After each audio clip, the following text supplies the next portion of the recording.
Nama saya Wirianto Christian, sebagai pemilik Pia Mangkok Malang. Pia Mangkok ini sebetulnya didirikan oleh mertua saya, Pak Jabur Utomo, dan beliau itu produksi mulai tahun 1959. Ya, seumuran saya lah.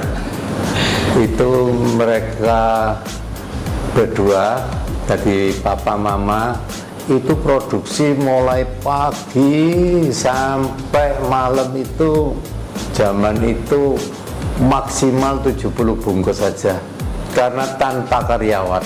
Tahun 90 tidak mau produksi lagi.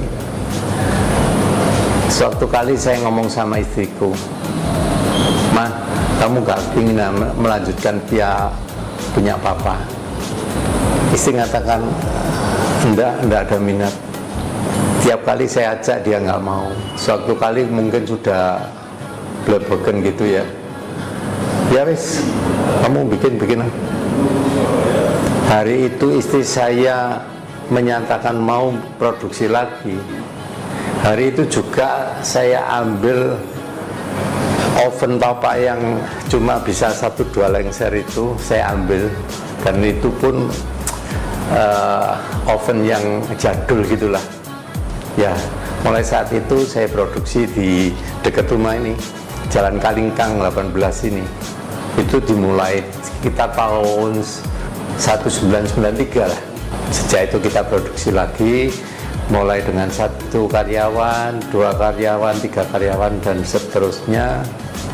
Itu pun papa masih ikut yang nyampur, anak-anaknya enggak boleh. Tapi setelah karyawan banyak, kan baru nyampur habis, akhirnya anaknya diajari untuk nyampur itu tadi. Sampai akhirnya berkembang, saya pindah di Villa Tidar ini, terus ada cabang kedua di Sensa, cabang ketiga di Semeru, cabang keempat di Soekarno-Hatta, cabang kelima di Galunggung, dan sebagainya, dan juga di Bali. Waktu itu modalnya, boleh percaya dan tidak, 80.000 itu sudah dapat 1 sak plus minyak berapa liter saya lupa, ada berapa kacang hijau. Cuma modal awal ya itu. Kalau tepung itu awal-awal ya 10, terus meningkat 20, 30. Yang terakhir ini kalau ngambil ya 50 gitu. Kalau saya dulu diajar sama papa mertua, tepung itu ada yang sudah mateng, warnanya itu lebih kuning gitu loh. Itu yang bagus. Mulai pindah generasi dari papa mertua ke saya atau istri, itu memang ada perbedaan yang mencolok. Cara produksinya itu sudah sangat beda. Kalau awalnya itu papa itu produksinya itu nyampurnya masih manual, dihitung, kalau diajak ngomong apa sudah kacau. Terus ganti saya, cara produksinya sudah saya berubah, cukup buka keran gitu. Sekarang dirubah lagi sama anak saya, cukup 1 pencetan sudah 1 campur. Awalnya dia pinginnya memulai usaha yang berbeda, cuma nggak gampang kan mulai usaha yang berbeda itu. Akhirnya ya mau nggak mau melanjutkan punya papanya. Ya, memang banyak ya generasi muda itu punya ideologinya sendiri, kepingin membuat usaha sendiri gitu, kepingin kayak menunjukkan eksistensinya, membuat sesuatu hal yang baru gitu. Cuman kok saya merasa ya nggak ada salahnya sih, tetapi kenapa kok tidak lebih efektif meneruskan apa yang sudah ada gitu. Kan seperti tongkat estafet ya, kakek saya sudah berlari sekian miles, juga papa mama saya juga sudah lari sekian miles gitu. Kenapa kok nggak saya melanjutkannya gitu. Akan sangat percuma perjuangan mereka kalau saya tidak bisa meneruskan tongkat estafet mereka. Jadi buat saya ya konsultan terbaik dan guru yang terbaik ya founder perusahaan itu sendiri, owner perusahaan itu sendiri, itu ya orang tua saya gitu. Nah setelah saya tahu bagaimana cara berbisnis yang baik dari orang tua, barulah saya kembangkan dengan informasi-informasi yang baru, yang up to date. Ya sekarang zamannya teknologi, nah kita kembangkan di sana. Tapi core core value-nya itu semua dari orang tua, dari kakek saya, ya kan.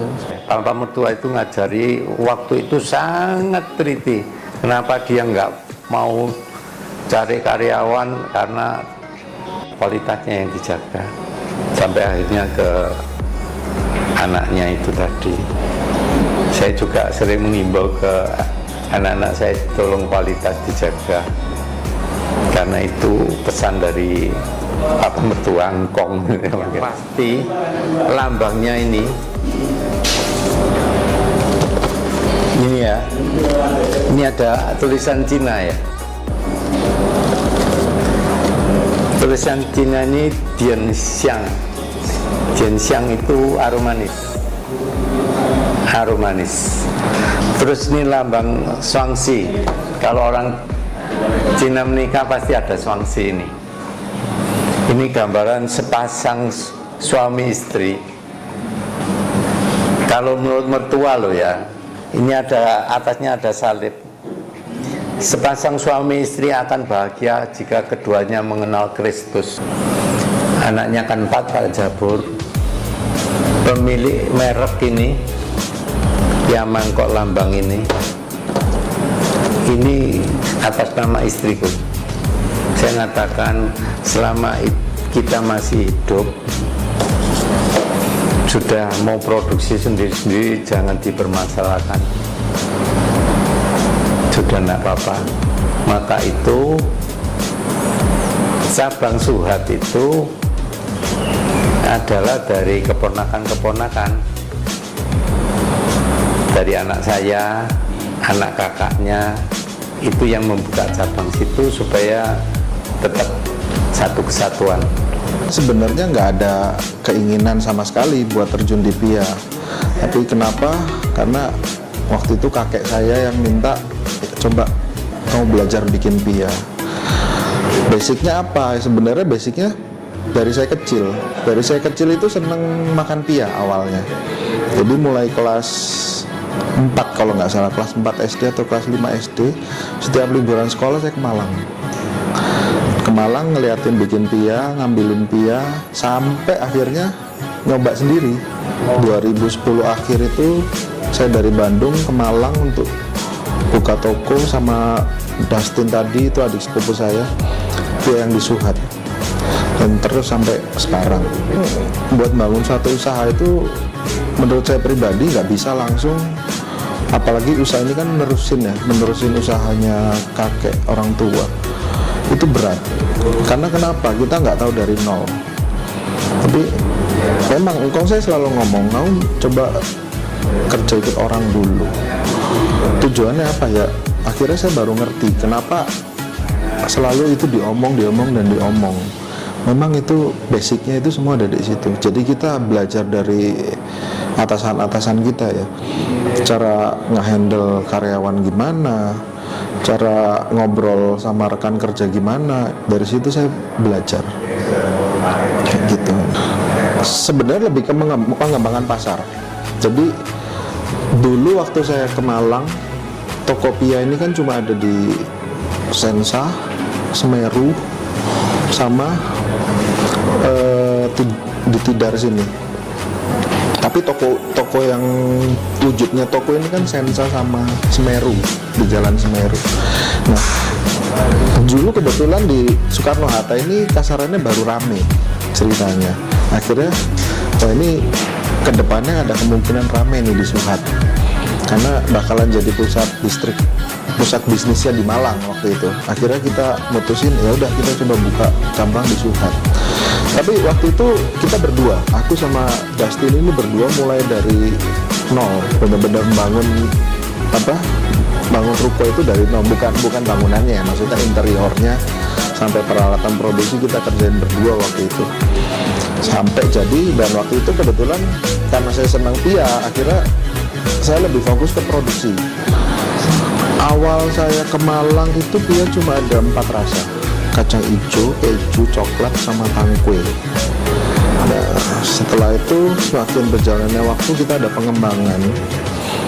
Rasa berikutnya kopi, rasa kelima itu kopi.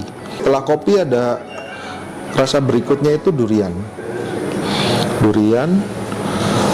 Sebenarnya pas kebarangan duriannya ada rasa nanas. Cuma waktu itu nanas lebih cenderung ke nastar kalau orang-orang. Jadi peminatnya itu kurang.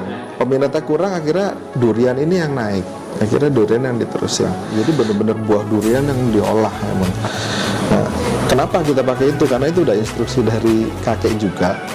Pakai bahan-bahan yang berkualitas, karena bukan cuma kamu jualan nyari untung, tapi kualitas produk itu harus dijaga. Jadi habis durian ada rasa green tea. Green tea ini waktu itu sebenarnya ini mulai modern kan, masa-masa sekarang aja kan kalau green tea. Orang-orang tahu, dulu kan nggak tahu green tea. Nah, green tea kita masuk ke green tea. Setelah itu ada lagi rasa jeruk, ada kurma, sebenarnya ada apel dulu, cuma kita stop produksi. Kenapa? Karena yang pertama peminatnya sih masih kurang, terus sama masih belum nemu yang pas. Kalau bestseller tetap kacang hijau, yang paling antik tangkwe. Tangkwe ini yang saya tahu ya, cuma Pia Mangkok yang punya. Harapan saya untuk selanjutnya dan seterusnya, semua anak-anak keponakan jangan sampai berebut masalah pekerjaan ini. Kan sudah sendiri-sendiri, pemilik sendiri-sendiri. Kalau harapanku, kalau di merger semua, kalau bisa ya nggak apa-apa, buat perusahaan terbuka sekali. Bogasari, bikin semua bisa.